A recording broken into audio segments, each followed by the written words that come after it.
Today, we're going to talk about a dark horse in the art world, the Spanish painter Francisco de Goya. He is not only known as the father of modern art, but also famous for a series of dark and powerful works, such as The 3rd of May, 1808, The Disasters of War, and his late black paintings. You may be familiar with the shadows and suffering in these works, but did you know that Goya's life was even more dramatic than the darkness on his canvas?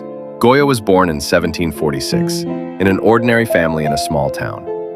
As a teenager, he was quite mischievous and was even expelled from school for fighting. But art, like an invisible hand, pulled him back onto the right path.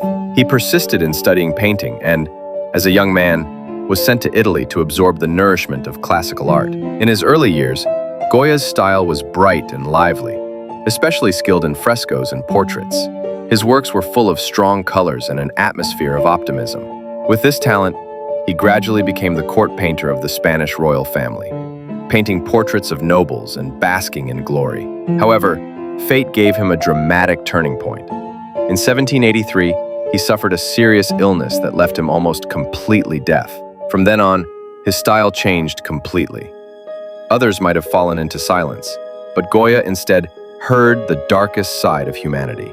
Bright colors were replaced by somber grays and blacks, joyful scenes by war, violence, and the darkness of human nature. He no longer painted only the nobility, but faced directly the pain and absurdity of society. He no longer concealed any ugliness. At this time, Goya created the print series, The Disasters of War, which truthfully recorded the cruelty of war, and the famous The 3rd of May, 1808, where the cold muzzles of soldiers' guns are aimed at innocent civilians. This painting even became a classic of anti-war art for later generations. It can be said that he made art not just a decoration of beauty, but an examination of society and human nature. Of course, Goya also had some small hobbies. For example, he was particularly obsessed with bullfighting and often went to the bull ring to make sketches. This was both an expression of his love for Spanish culture and a metaphor for the struggle between man and beast. He also created a large number of grotesque works full of fantasy. Among them, the famous phrase in Los Caprichos, "The sleep of reason produces monsters." It became the most powerful warning of his life. When reason is suppressed, society will inevitably breed absurdity and monsters. In his later years, Goya lived in the House of the Deaf Man in Madrid, where he painted 14 black paintings directly on the walls of his home. These works were unsigned and never intended for public display. Their themes full of witchcraft, death, and madness, eerily dark to the extreme. For example, Saturn devouring his son, in which a monster is devouring his own child, remains terrifying to this day. What's even more shocking is that these paintings were left only for himself, like a cry from the depths of his soul.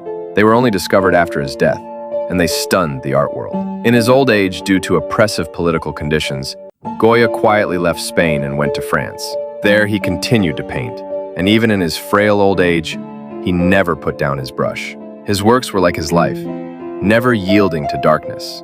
With his whole life, he told people, art is not only about praising power or pleasing audiences, but also an independent voice. He dared to expose the darkness of society and to express reflection on human nature. Precisely because of this, he is regarded as the one who opened the door to modern art. Romanticism, Expressionism, and even Surrealism can all find traces of Goya. In short, Goya's life was like his paintings, from light to darkness, and then from darkness, igniting new flames. He was not only a court painter, but also a fighter who treated art as the voice of truth. Next time you see one of his works, think of this: a rebellious artist who endured deafness and suffering, yet still dared to face the darkness, and used his brush to pass that shock on to future generations. Snap it, know it. Ask Max anything. Try ScanMaster.